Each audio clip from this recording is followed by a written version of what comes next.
Hi, Dr. Marcia Sirota here, and today I want to talk about how to communicate effectively and how to see whether your communication is not working and when to walk away. So a lot of times we get scared around communicating directly and clearly because we are fearful of the other person's reaction.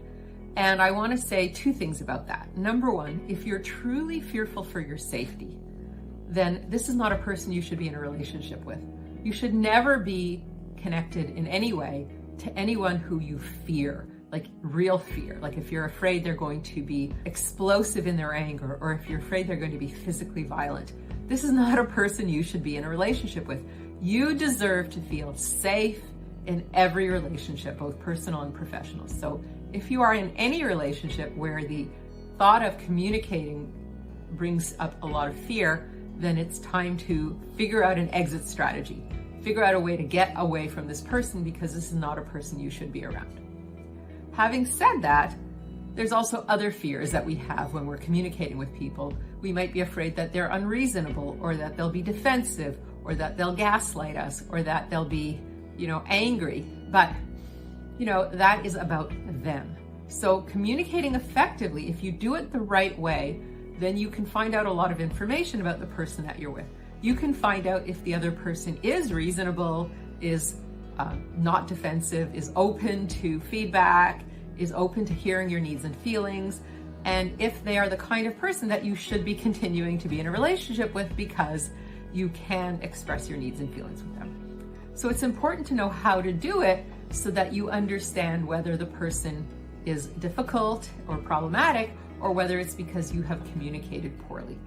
So it's important when you communicate your needs and feelings to another person to make I statements, not to make you statements. You don't want to say, you always do this, or you never do that, or why can't you do this, or why didn't you do that?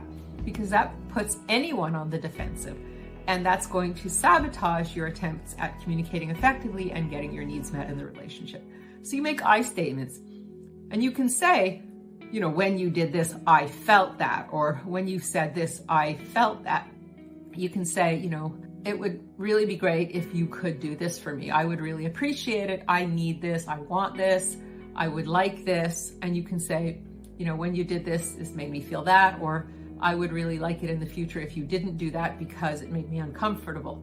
So those are ways that you can communicate, expressing how you feel about their behavior, expressing what you want, and seeing how they react.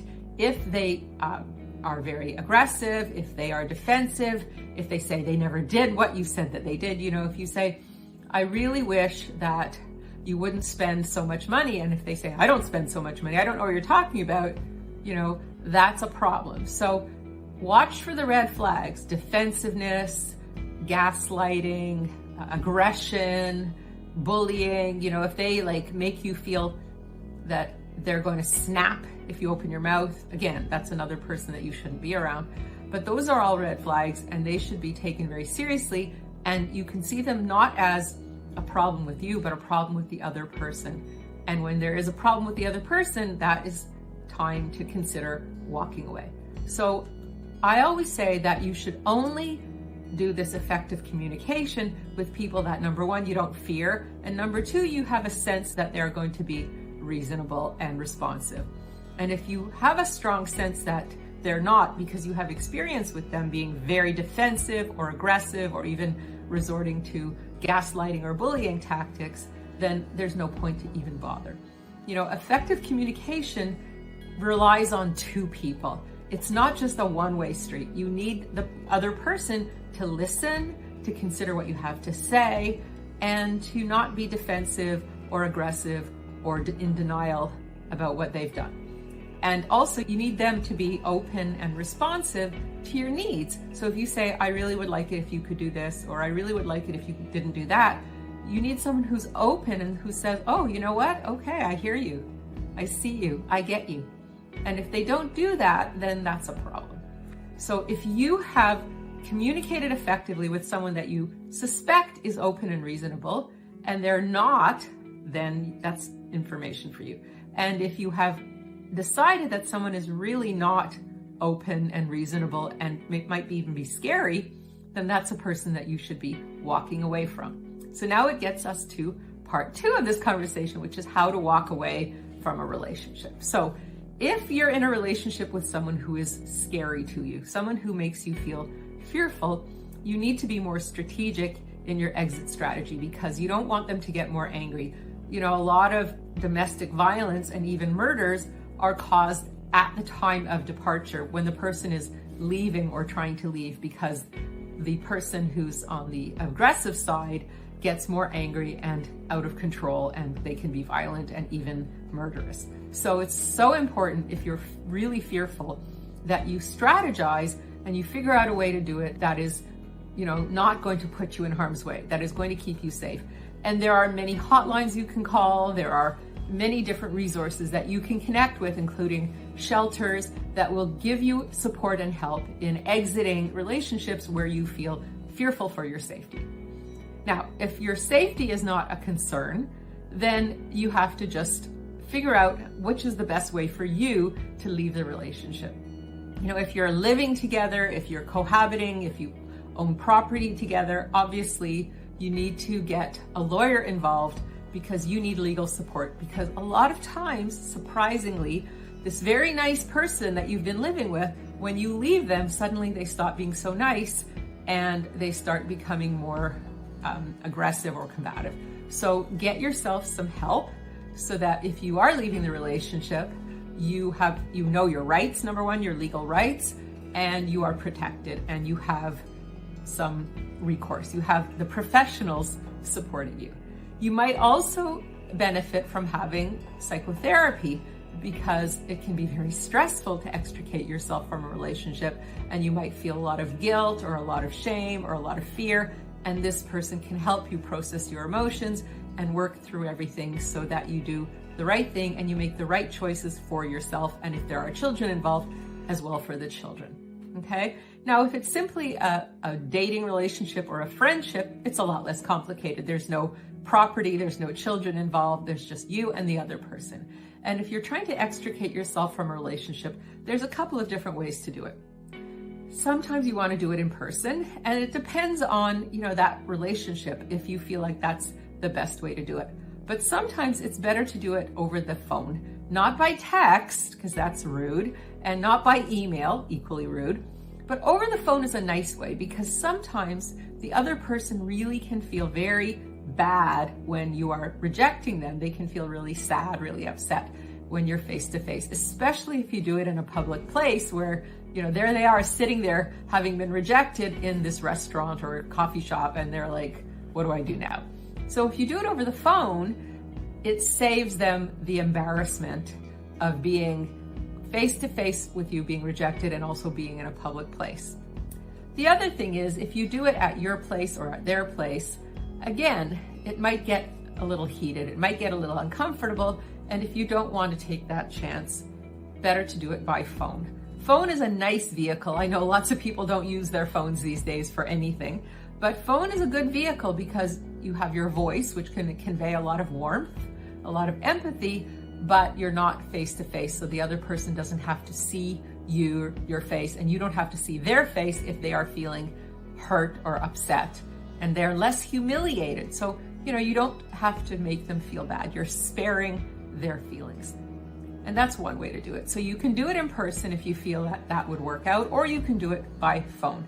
Now, there are some people that are so difficult and unreasonable that they won't take no for an answer. And for those people, you can email them.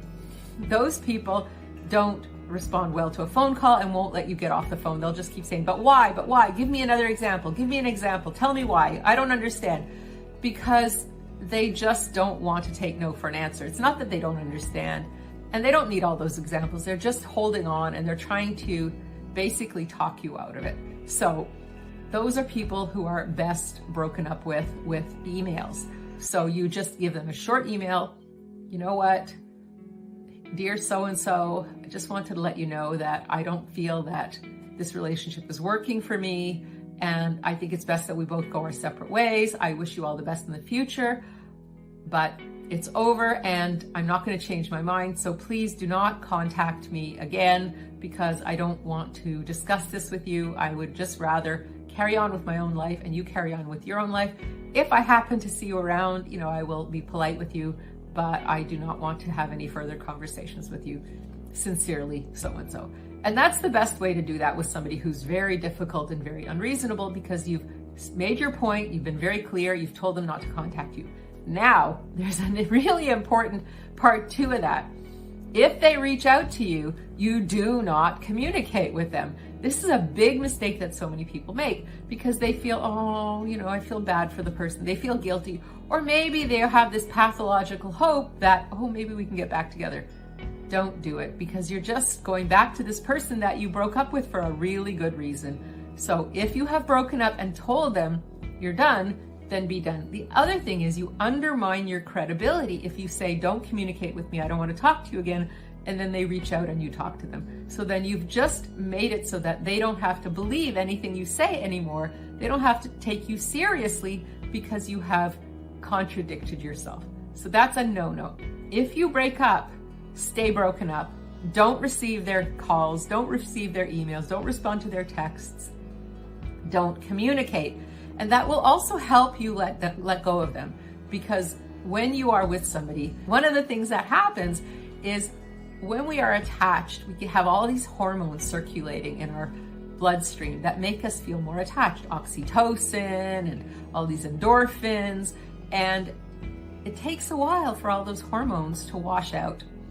And if we're constantly communicating with the person, we can never get over them, because we are still having that kind of addictive reaction to them, because all those love hormones or affection hormones are still circulating. So having zero contact with a person for several weeks, if not several months, helps wash out all those love hormones, and then we can be more clear-headed and see the person through very clear eyes and realize, oh yeah, this person was someone who I really should have broken up with. I made a good call there, good choice, okay.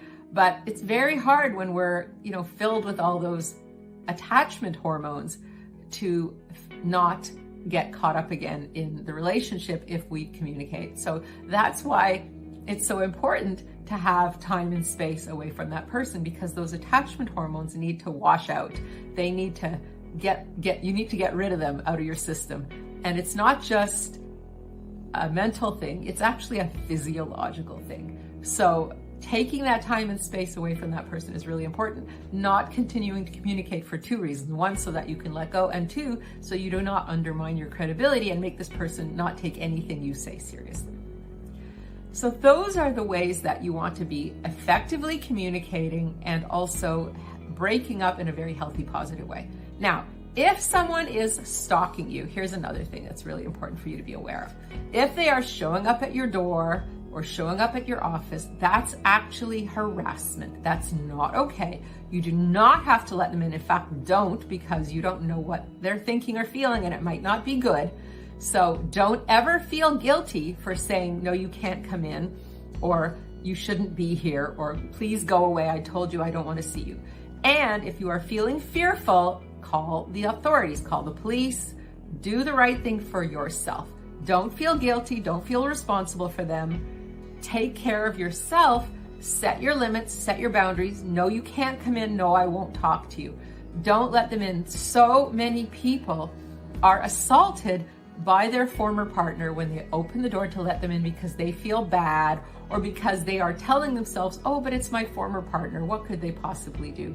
Well, that's what they do. That's where we read those terrible, terrible stories in the newspaper of domestic violence and murder. So if you are in any way concerned, don't let them in. Keep the door shut. Your ex-partner might be a perfectly lovely person who would never be capable of anything like that. But there are plenty of people out there who are. We read about it all the time. You don't want to be that statistic. So if you have any fears, trust your intuition. If you have any doubts, trust your intuition. And even if you don't have any fears or doubts, just be safe. Keep the door shut and don't let them in. And if they keep coming back, that is stalking. That's harassment. It's against the law. Call the authorities. You might even need to get a restraining order. And I know a lot of people don't want to go to those lengths because they don't want to see themselves as that person, the person who has to make a restraining order against their ex-partner. It's embarrassing. But better to be embarrassed by having to make a restraining order than be that person who got murdered by their partner. Not that long ago, a doctor in the Toronto area was murdered by her doctor husband. No one would have ever guessed, but he was engaging in domestic violence and she was leaving him. And at some point she let him in and he killed her. Okay. And it's a tragic, tragic story. And these are, very educated people holding very important positions. The doctor who killed his wife was a very important doctor in a hospital, and he threw everything away because he just lost control. But she let him in. She opened the door because he was her husband, he was a doctor, and she was in denial about what he was capable of, even though he had engaged in domestic violence. So we need to not be in denial. We need to be caring about ourselves, protecting ourselves. And unfortunately, we have to anticipate the worst, because that will protect us and keep us safe for the future. So we don't want to be one of those statistics. So if this person is stalking you, if they're coming to your door, if they're not taking no for an answer, already they're showing you disrespect. They're showing you that they are not considering your needs and feelings, and they're showing you that perhaps they're dangerous. So don't let them in. Don't relent because you want to be nice, or because you feel bad for them, or because you don't want to believe the worst. Just keep the door shut. They might be a perfectly lovely person. However, best to keep the door shut. And if they keep returning, best to call the authorities and keep yourself safe. Because too many people don't want to be firm, have that ruthless part of ruthless compassion. And that's how we keep ourselves safe. We have to be a little bit more ruthless and a little bit less nice.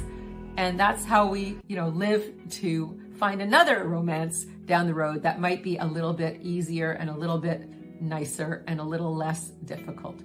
So this is Dr. Marcia Sirota talking about effective communication and how to break up and how to stay safe in your life and in your relationships.